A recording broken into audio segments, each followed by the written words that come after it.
questions. Okay. Okay, perfect. So Can I you see my will tell you Yes. when you have it. Okay, can you see my screen? Yes. Okay, 1 second. 1 second. Okay, okay, excuse me. I need to restart my laptop. Okay. Good morning. Good morning, everyone. Really, appreciate to be here. Today, I'm going to talk about 1 second. I'm going to change them. Okay. Okay, perfect. The controls here and other. Okay, perfect. Today, I'm going to talk about the synchrotron self-Compton in a radiative fireball scenario. And we are going to give two examples. One of these are the TV and X-ray correlation in the gamma ray burst in 1908-29A. So, first, motivation. Okay, everyone knows about the MAGIC and the Hess telescopes that has been detected several gamma ray bursts with photons larger than 100 GeV. Most of the models have explained these gamma ray photons, or very high gamma ray photons, with in the afterglow scenario, with using the synchrotron self-Compton model. Okay, so, but also LAT has been detected and published, reported the second catalog with several many similarities. Okay, one of these are the first high energy photon is usually delayed with respect to the onset of the prompt episode. And the two is the high energy emission was actually long-lived or temporary extended emission with a duration much longer than the T90. So these characteristics were observed also in the gamma ray bursts detected by Hess and detected by MAGIC. So everyone knows Fabio and Diego and Enrique and the previous talk has been talking about the fireball model, okay, directly or indirectly.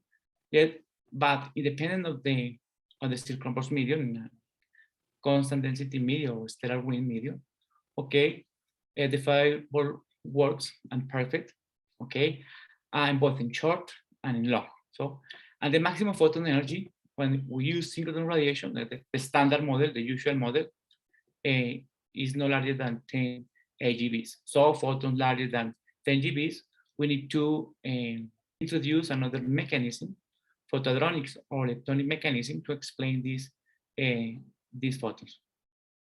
So one of the gamma ray bursts detected by MAGIC is 1901-14C. That is the light curve, and with the similarities, again the same. Okay, this burst was a powerful burst and was detected by LAT.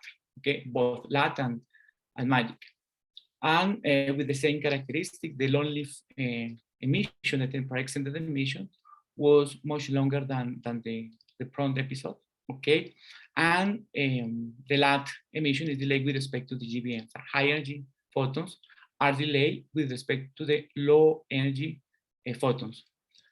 And we could describe the multi-wavelength observations, yes, with the standard synchrotron and synchrotron self-Compton model, but the standard, no anything, no strange situations or parameters, or the parameter values, the usual, the typical.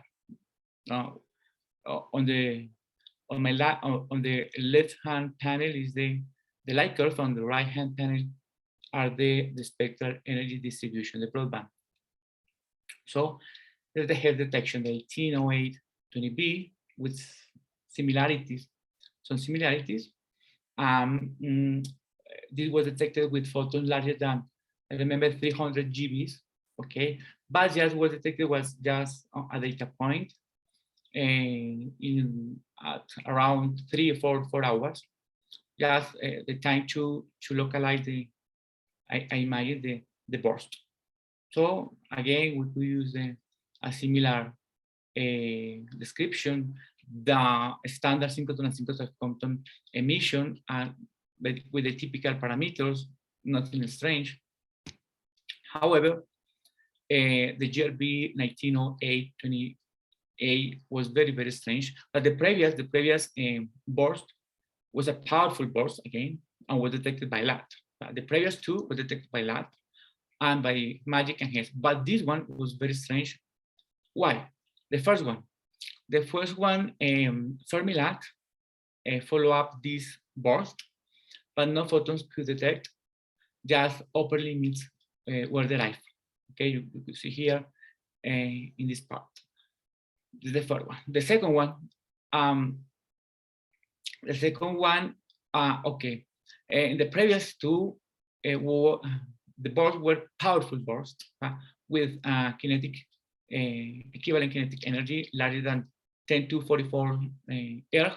But for this case, depends on the consideration. It presents a precursor and the prompt emission. If you take into account the precursor was a low luminosity, but when you don't consider the precursor, is an intermediate luminosity. Well, in both cases is not powerful, but of course one of the closest bursts. And the third one was an atypical or typical correlation between the TVs and X-rays for more than two days. It was very, very strange. You see here, and this is the spectral index in both cases, the first day and the second day of the detection, and in both cases are close to 2. And the duration, of course, here you can see the temporal decay index. In one case, in red is the HES, and in blue the XRT are similar, 109 and 107, very similar. The very high energies was larger than 200 GBs up to 3 TVs. Was very, very energetic. And the duration is more than 2 days, between 4 and 56 hours. These three atypical situations that, okay, now I'm going to present a synchrotron self-Compton, not in the adiabatic that usually people use to describe the afterglow scenario when photons are larger than 10 GBs or 100 GBs. In that case, we're going to describe with a radiative fireball scenario in both cases. When the spectral index, the electron distribution is between 1 and 2, and the spectral index is larger than 2 in both cases. Why? For the motivation, HES detected photons and the spectral index was less than 2. So the first one, the first night is larger than 2, and the first one is less than 2. I'm going to describe both cases. So, but fireball, just to summarize, a fireball model predicts an external shock when a relativistic outflow transfers a large part of the energy to the circumburst medium. That part of the energy is transferred to electrons, to accelerate electrons, and another fraction of energy is transferred to amplify or create the magnetic field. Okay, in the standard GRB afterglow scenario, is usually considered that the fireball is in the adiabatic regime, but also the fireball could be in the partially or fully adiabatic. Okay,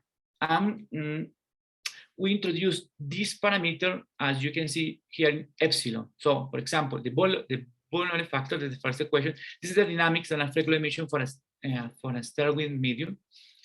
The first one is the gamma, the Bolognese factor. Z is the redshift, A, W is the density parameter, E is the kinetic energy, equivalent kinetic energy, gamma is the initial Lorentz factor, gamma 0, and okay, the time, T is the time. Okay, but you can see here the epsilon. Epsilon is the parameter, the relative parameter between 0 and 1. When it's 0 is the adiabatic that everyone knows and everyone has been working to describe in optical, in X-ray, and in radio, but it's completely different when you go far away from this parameter to 1. The dynamics change significantly. Okay, when you could see here epsilon between 0 and 1. just with the Lorentz factor, you can see that the fireball decelerating the circumference medium is faster.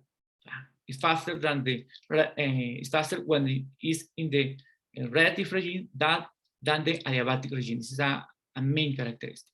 So, and usually, when the dynamical time is larger than the cooling time scale, the electrons are in the fast cooling regime.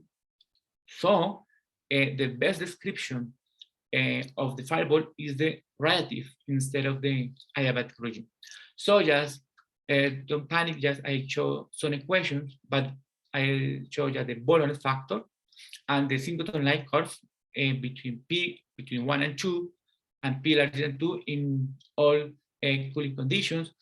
I didn't write them, don't show them the spectral breaks in the synchrotron in the absorption regime, because we are interested in describing the very high energy and not a radio observations. Okay, so here you can see the maximum energy. This is around 200 MeVs, and in the synchrotron of Compton-like curve, again you see here in P between 1 and 2 and larger than 2 in all the cooling conditions, with the spectral breaks in the Klein-Nishina regime that you have to consider for the quantum effects. So this is the light curve for the spectrum. Difference depends on the parameter that you want to introduce. For example, the light curve, the first row is for epsilon 0.1, the middle is for epsilon 0.5, and the last one is the lowest, the epsilon is for epsilon 1. Okay. And the spectrum, the left hand panel, you can see the Fermi-Lat sensitivity, it's in red, the magic and CTA sensitivities in purple and green respectively. And depends on the parameter, you could the synchrotron Compton emission could detect in one of these, but not in all these instruments, of course. Just for time, I continue with the dynamics, and after emission in the constant density medium, again the same. The Lorentz factor the Lorentz factor decelerates faster, so the Lorentz factor is less than 10 in comparison with the divided. Can I? 3 minutes, please. How many minutes? 3. 10. Okay. Again, for synchrotron-like curve and for synchrotron self-Compton-like curve. Again, the same. Again, I show here the synchrotron-like curve and the spectrum with the same characteristics. You could describe brightening, you can describe plateaus and everything, usually. See, here is the close relations, okay? And the synchrotron and the synchrotron Compton in all cooling regimes, in all cases, you could see here, as you can see for P equal between 1 and 2, larger than 2, and for synchrotron, and the same for synchrotron Compton.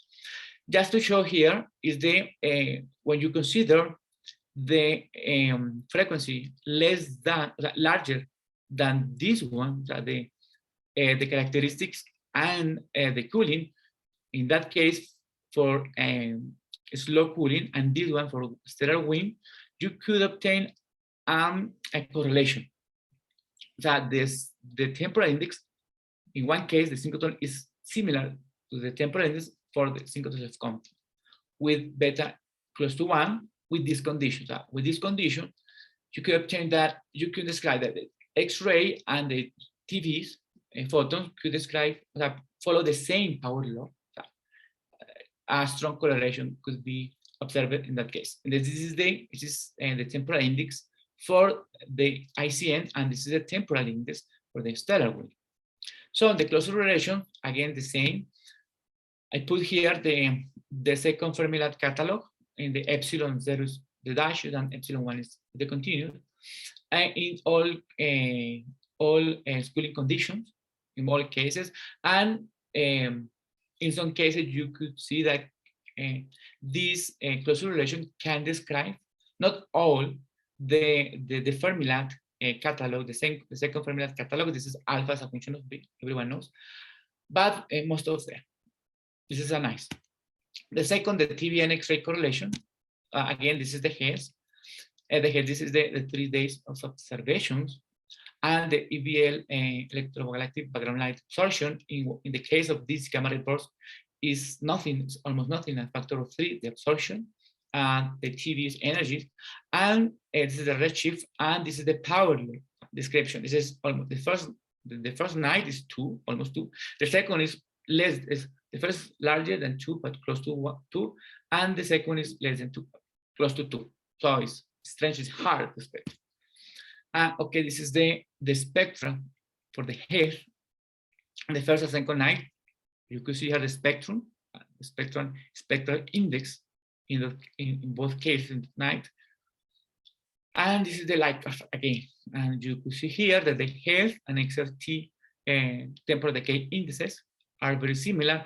Regarding the photon index for the blues, for the X-rays, is in one case is less than 2, see, another cases is larger than 2. But in that case, evolves with time. Has put just a line cover just more than 1 day. Okay, so what we did was, the first one is correlate